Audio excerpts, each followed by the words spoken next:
Hi everyone, welcome back to my channel. How are you all? My name is Yana, I'm one of the nursing students. This video is going to be a little bit tilted this time because I'm using like a book setup for my camera on my computer desk. That's the best setup I can come up with, so you guys can see me in the frame at least.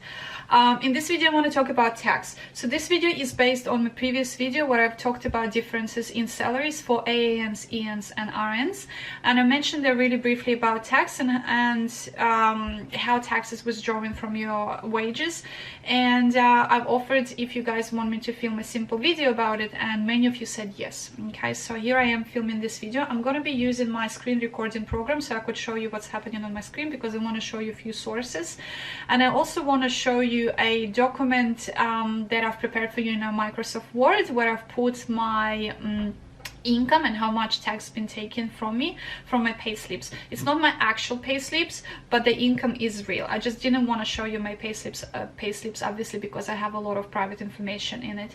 But I thought if I show you my income that I've earned previously, you know, you can see the difference in amount of tax for each number of wages or whatever salary that the amount of salary that I've earned.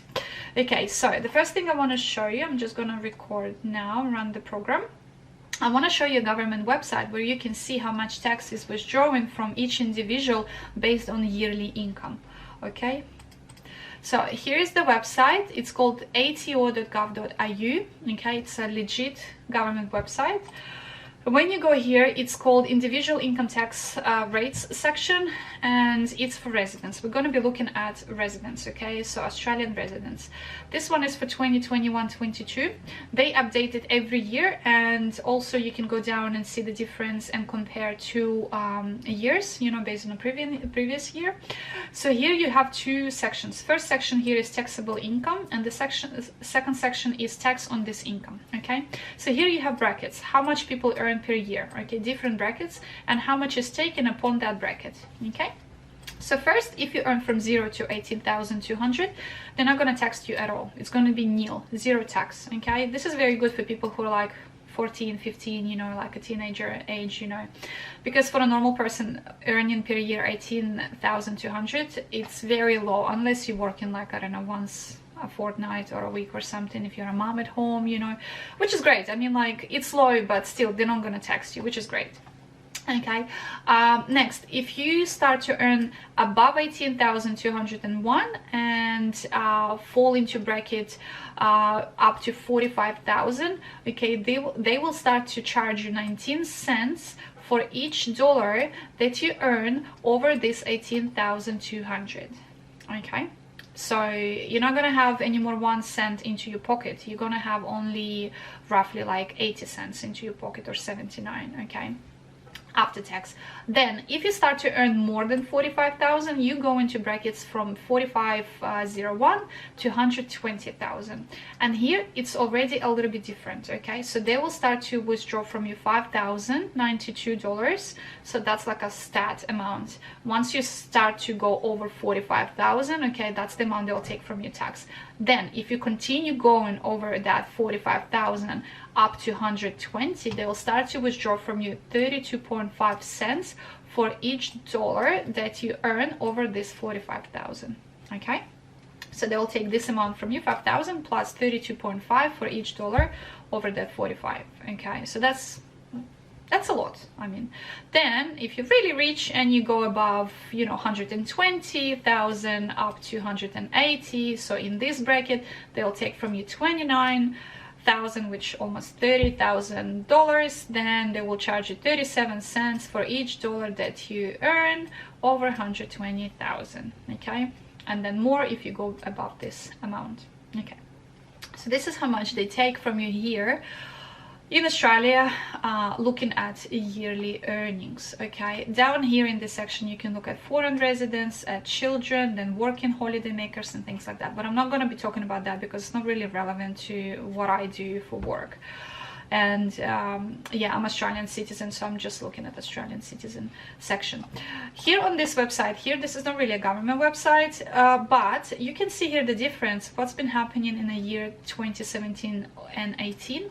So you can see that the brackets were smaller. The brackets were from 18,000 to 37, not to 45, and here from 37 to 87 only, not till 120 like we have now. So now this bracket here is very large, and frankly most of the people actually will fall into this bracket here, okay, because most of the people earn starting from 45 and up to maybe like 60,000 a year, okay. So a lot of people actually will fall into this amount, so they will be taxed at this amount first and then this amount on each dollar, okay. So this is for you guys to see how government is deducting it based on a yearly salary. Now I want to show you a document that I've created in Microsoft Word so that you can see my income before, okay, and how much tax been taken. Okay, so I started from small ones to show you and up to bigger ones, okay. So if I've earned $1,220, they've deducted from me 120 tax, okay. Then here I went a little bit higher, so $1,248, they've deducted from me $126 tax, so it went higher by $6 pretty much. Then going higher, I've earned $1,568, so $194 tax was taken from that amount, okay. Went higher to 1,640, I've been taken 210 tax. Then 1,869, I've been taking almost $300 tax, okay. And then $1,922, I've been charged almost $360 tax.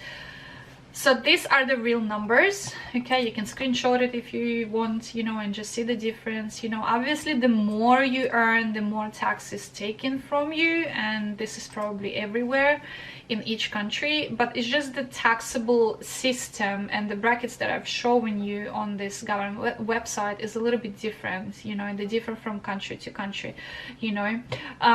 Some countries will take, like my country, they will take like in percentage wise, you know, and things like that. Actually here, if you go to this website here, they would show you that, you know, they would take it in a percentage wise. So they would tell you if you would earn from $37 to $87, they would take this amount first, and then once you go above this 37, you know, and move up to 87, they will start to charge you 32.5% of accessing that amount, you know what I mean. So yeah, so this is how much. You can see the percentage is quite high, like really high. And when you work as casual, they take you like even like the highest, I think, in my opinion, when you work as casual. Okay, so what I've mentioned in my previous video really briefly about you know, amount of shifts that you take and how this can affect your amount of tax. So here I want to tell you just a little bit more about it, okay. So basically I've given you here a really small example. So let's say you work as a casual person, right, as a casual worker.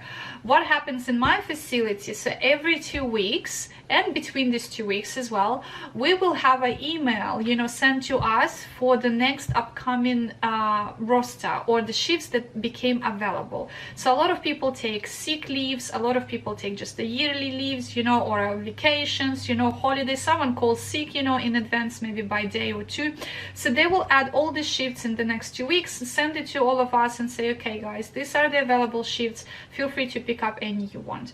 So I normally know that for me, in terms of tax, how much it would be taken from me, I wouldn't be going above 8 shifts. So for me, 8 shifts is a max. I like to stay between 6 to 7, okay. And also I would like to cut my shifts during the week time from Monday to Friday and take only weekends, because weekends is the highest pay.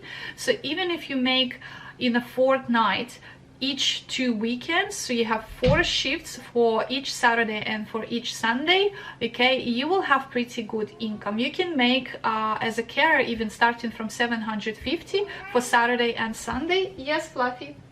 It's my cat getting crazy. So you can make like about $750 and up to 800, you know, depends if you work as AN or as EN, for example, depends where you work, just for these 2 weekends, for Saturday, Sunday, and the same for the second weekend, okay?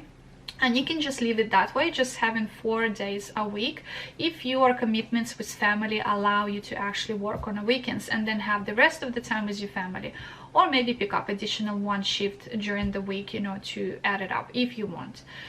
I like if I stay during the week, if I pick shifts during the week, you know, and then maybe 1 weekend, let's say on Saturday, and then have for myself Sunday off, so I could go, you know, have time with my kids or go see my family. Sorry, I don't have a family here in Australia, like my parents are not here, but if I want to go see my friends and things like that, you know, I can have that day off for myself.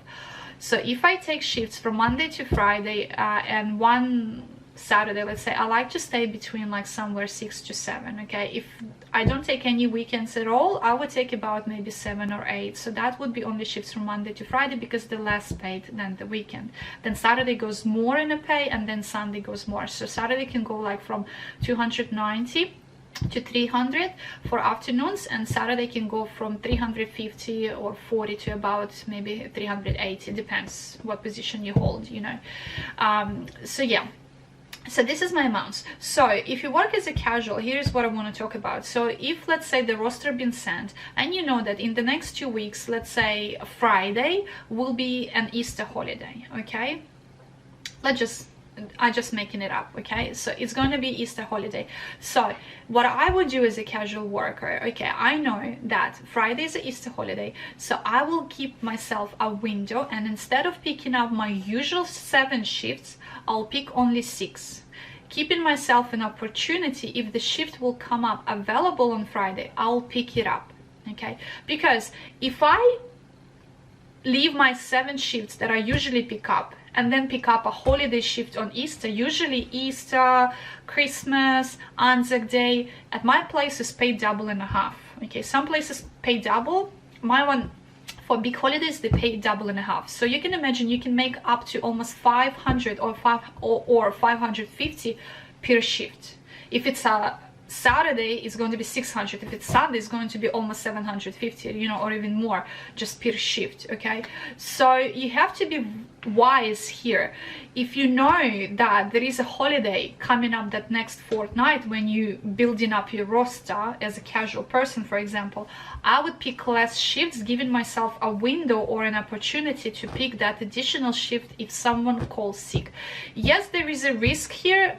People might not call sick, or maybe you won't be able to call quick enough, you know, and put yourself on that shift, but at least you give yourself opportunity for that. Yes, everything has risk in this life, you know, but if you would, let's say, take your additional 7 shifts, right, okay, and then pick this holiday shift, you made a lot of money.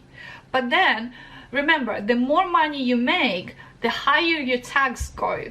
So if you look at the difference then after tax amount, how much you've got in your pocket, and divide it into amount of shifts that you've done, including that holiday shift that you pick, you will see that the whole shift, instead of 500 or 600, went to your pocket by half.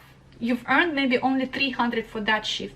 And when you look at your normal shift pay, you know, during, let's say, Friday or Saturday, you might get on Friday maybe $240 or $250 on your regular basis. And the difference, how much went to your pocket after tax pay for that holiday shift, let's say only $300 or $300 amount. So the difference between your normal shift and the holiday shift of what actually went to your pocket is only, let's say, $50 or $100. So you didn't really achieve much by going and working on a holiday, unless you're happy with that additional $100 to your pay slip, you know. But for me, for that amount of difference, it could be maybe 200 sometimes, you know, it's not really like that 100, but this is how it works. The more shifts you pick up, the more tax you have to pay. And when you look at your net income, when the tax is deducted, you can see that you didn't get much into your pocket, you know what I mean? This has happened to me actually, I think it was 2 years ago.